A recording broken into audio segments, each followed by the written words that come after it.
Mesopotamia, siglo XVIII a.C. La cultura científica era bastante más desarrollada que la egipcia, como lo confirman sus aportaciones en la ciencia actual. Esta tableta se cree que fue escrita cerca de 1800 a.C. Tiene una tabla de 4 columnas y 15 filas de números en escritura cuneiforme de la época. En esta tableta aparece una figura cuadrada con sus diagonales cuyo valor de lado es 30 y aparecen los números 42,2535 y 1,245110 a lo largo de la diagonal, números que evidencian la razón del lado y su diagonal. Esto constata de que se podía obtener la diagonal de cualquier cuadrado multiplicándolo por 1,245110, que difiere en una millonésima de raíz de 2. La cultura egipcia del siglo XVI a.C. Se registra el problema 50 del escriba Ame. Muestra que el área del campo circular de 9 unidades de diámetro es la misma que el área de un cuadrado de 8 unidades. Esta situación muestra el uso de una aproximación de pi, que coincide como pi igual a 3,16. Siglo V a.C.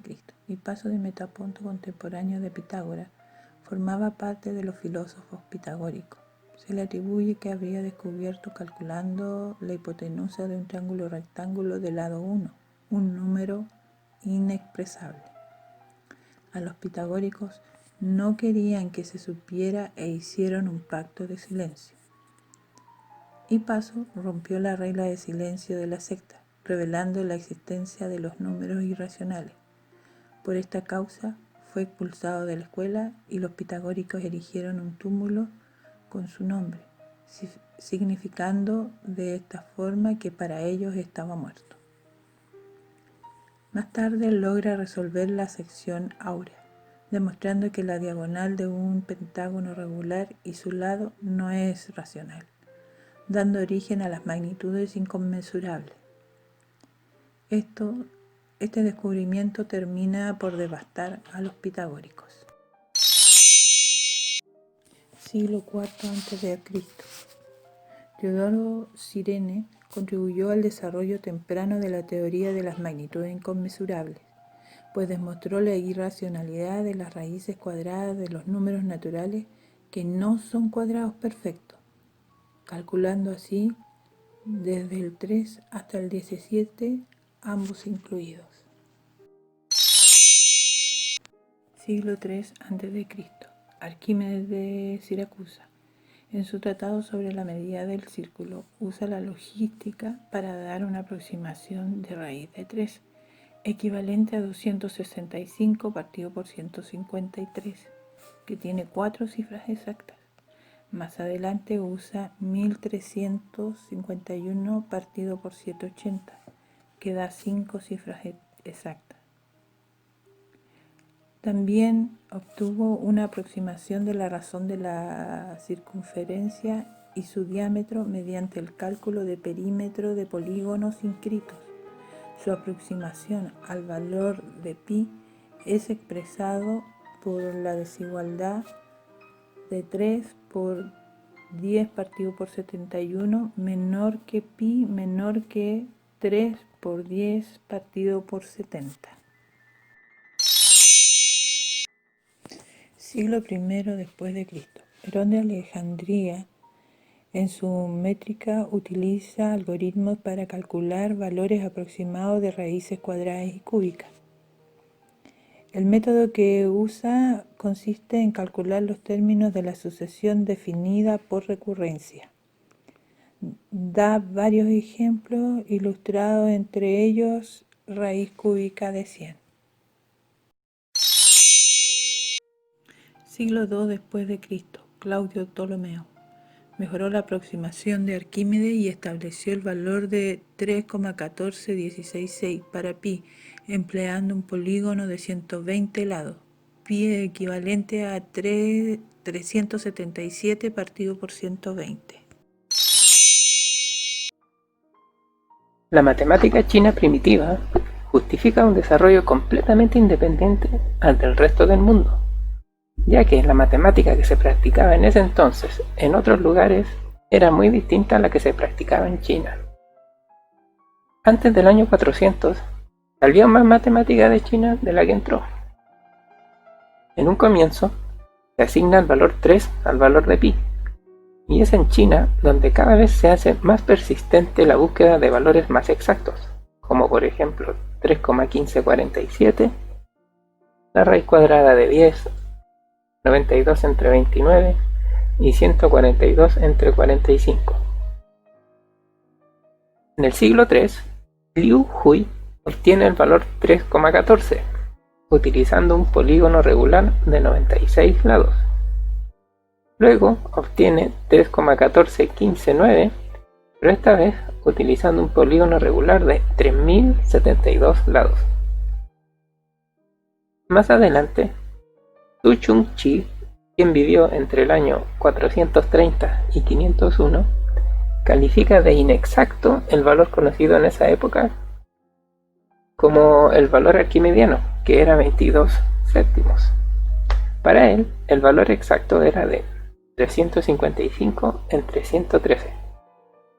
Esta fue una aproximación tan buena que no se vio igualada hasta el siglo XV, y logró llegar a este valor restando los valores arquimedianos del numerador y denominador del valor de pi dado por Ptolomeo, que era 377 entre 120. Tu Chung-chi llegó incluso más lejos, encontrando que el valor 3,1415927 era un valor por exceso, y que el valor 3,1415926 era un valor por defecto. Se presume que para estos cálculos trabajó con su hijo Su Cheng-chi, pero las anotaciones o el libro donde trabajaban se perdieron. Y debido a estos notables cálculos es que incluso en la superficie lunar hay accidentes geográficos que llevan su nombre. Siglo VIII después de Cristo. Al-Khwarizmi clasifica los irracionales en cuadráticos y cúbicos en términos geométricos en su interpretación de Euclides. Se le considera el primer matemático de utilizar sistemáticamente y aceptar los números irracionales, como las soluciones y los coeficientes de las ecuaciones.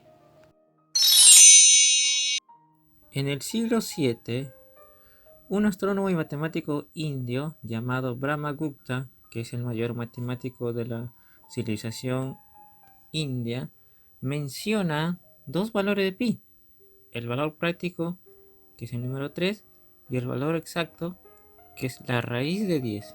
Este valor es llamado como el valor hindú de pi. En el siglo IX surgen matemáticos árabes que conservaron el patrimonio matemático de los griegos.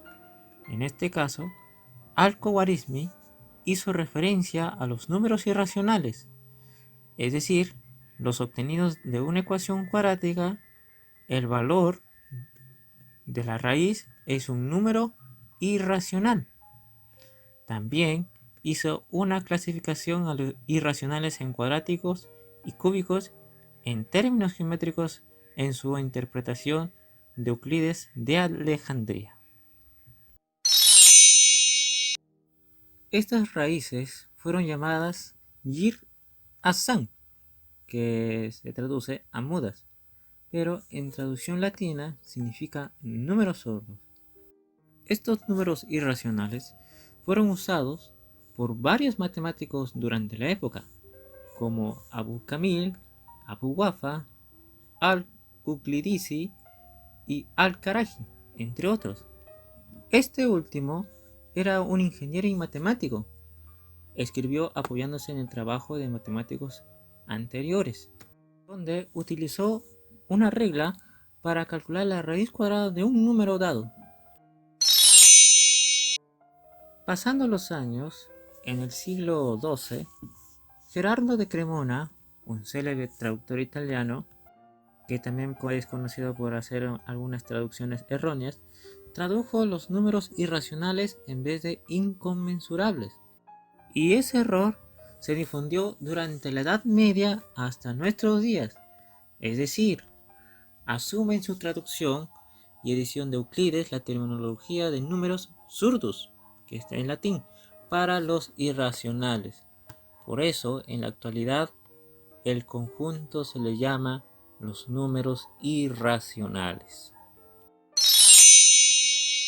Durante el siglo XII también, Leonardo de Pisa, o también llamado Fibonacci, se basó en muchas variadas fuentes, donde en una ecuación cúbica, Fibonacci demuestra en primer lugar que es imposible una raíz en el sentido euclido, tal como una razón de enteros o en un número de la forma a más raíz de b.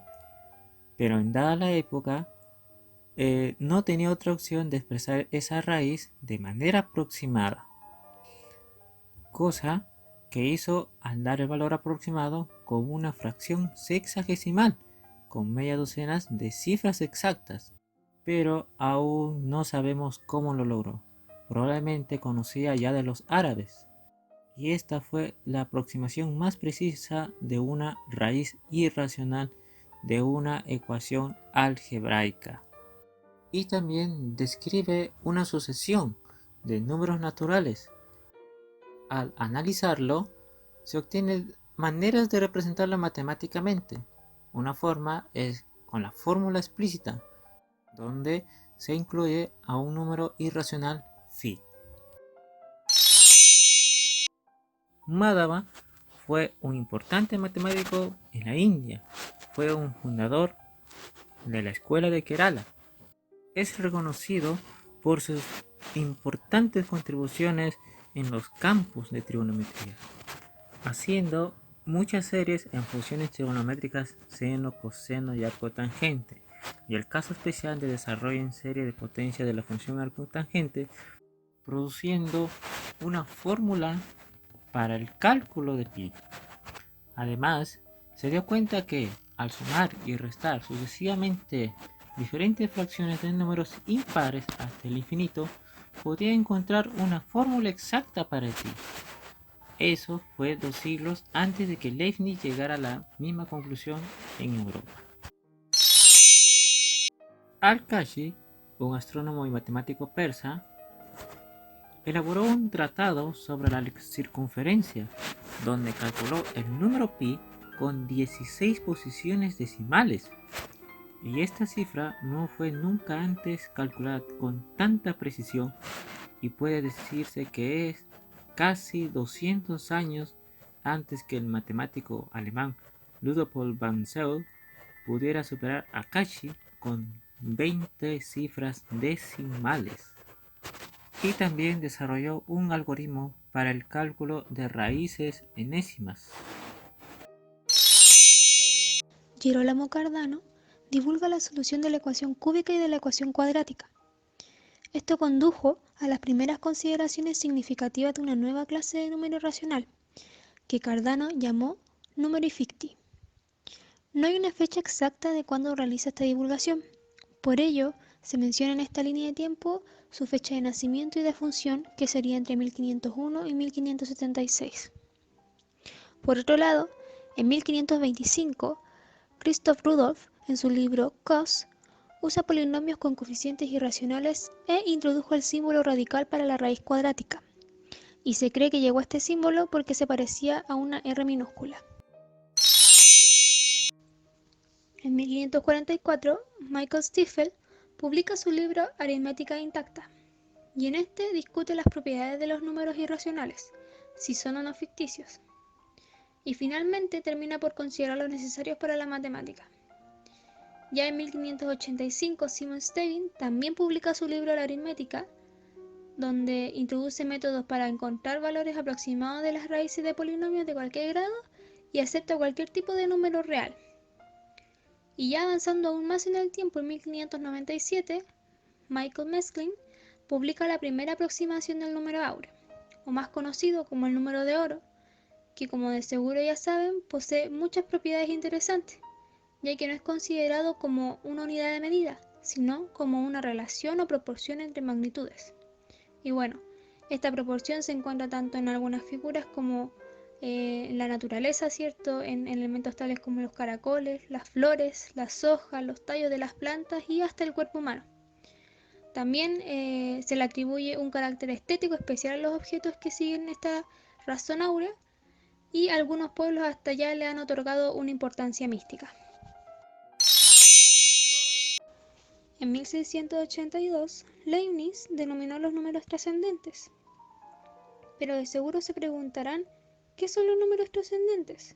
Y bueno, estos son aquellos que no salen de una ecuación algebraica y no pueden ser representados por una ecuación. Ya, todos los números trascendentes son irracionales, aunque no todos los irracionales son trascendentes.